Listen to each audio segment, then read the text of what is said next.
Subscribe to our YouTube channel and press the bell icon to get the latest updates. आइए आज हम श्री जगन्नाथपुरी स्थित प्रभु श्री कृष्ण की मूर्ति में विद्यमान ब्रह्म पदार्थ को समझने की एक छोटी सी कोशिश करते हैं। ब्रह्म पदार्थ, चेतन पदार्थ, आत्म पदार्थ या दिव्य पदार्थम, जिसको प्रत्येक 12 वर्ष के बाद पूरे विधि विधान के द्वारा पुरानी मूर्ति से नई मूर्ति में स्थानांतरित किया जाता है। अगर इस संदर्भ में हम पौराणिक मान्यताओं को माने तो भगवान कृष्ण के अंतिम संस्कार को एक शिकारी के द्वारा संपन्न किया गया था, जिसने अपनी अज्ञानतावश प्रभु श्री कृष्ण को मृग समझकर उनके पैर में अपना तीर मार दिया, जिससे भगवान श्री कृष्ण मृत्यु को प्राप्त हुए।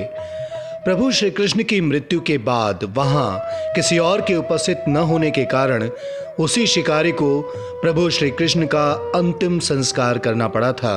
और अंतिम संस्कार के समय प्रभु का पूरा पार्थिव शरीर तो जल गया, लेकिन कुछ अवशेष बिना जले रह गए।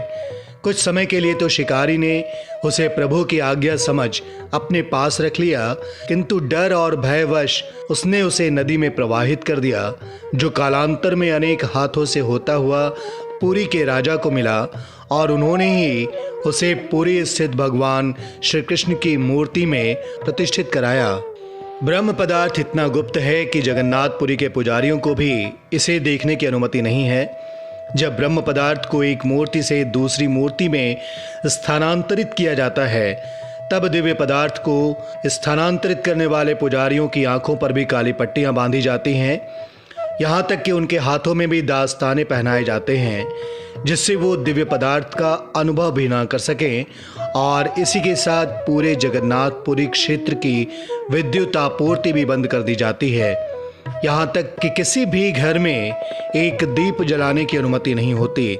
जैसा कि आप सभी जानते हैं, माता के गर्भ में जब अंडाणु का निषेचन पिता के द्वारा प्राप्त शुक्राणुओं से होता है, तब किसी जीव के शरीर का निर्माण शुरू होता है। परंतु शरीर का निर्माण तो जारी रहता है, किंतु शरीर में हृदय गति प्रारंभ होने में 2 से 3 महीने का समय लगता है।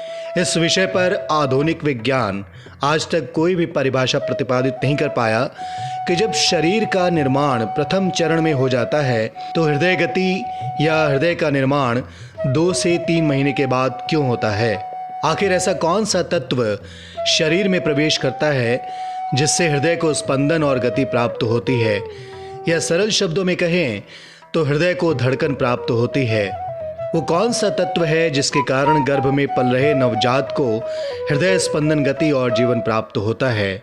इस विषय में आज तक विज्ञान कुछ भी कह पाने में असमर्थ है। इसके विपरीत हमारे ऋषि मुनियों ने हजारों वर्ष पूर्व यह ज्ञात कर लिया था कि उस तत्व अथवा ऊर्जा को ही प्राण ऊर्जा कहा जाता है, जो इस नश्वर शरीर को जीवंतता और ऊर्जा प्रदान कर जीवन देती है, जो इस जड़ शरीर में चेतना का विस्तार करती है और प्राणों की ऊर्जा का मूल बनती है।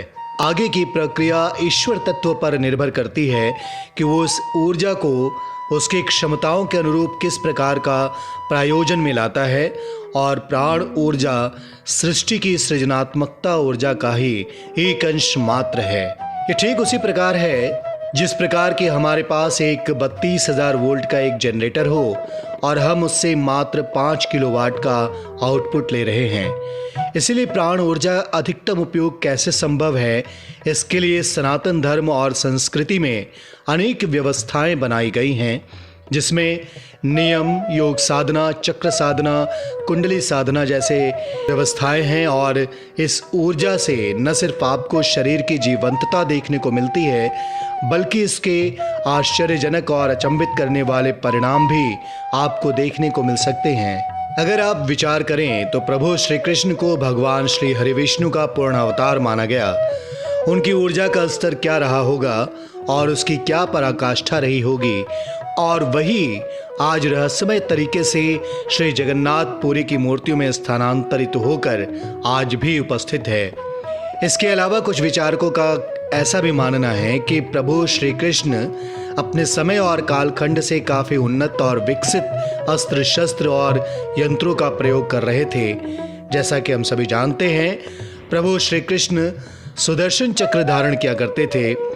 आज 2020 में भी कोई अस्त्र शस्त्र सुदर्शन चक्र की बराबरी नहीं कर सकता, क्योंकि सुदर्शन चक्र अत्यंत विध्वंसकारी होने के साथ साथ अपने कार्य को पूर्ण करने के बाद धारण करने वाले प्रभु श्री कृष्ण के पास वापस आ जाता था। इसी प्रकार कुछ विचारकों का मानना है कि दिव्य पदार्थ अपने समय से आगे चलते हुए भगवान श्री कृष्ण का आर्टिफिशियल या कहें कृत्रिम हृदय है, जो कि असीम ऊर्जा का भंडार है, जो आज लगभग 5256 वर्ष बाद भी गतिमान है और स्पंदन कर रहा है, जिसे आज के परिवेश में समझ पाना लगभग असंभव है।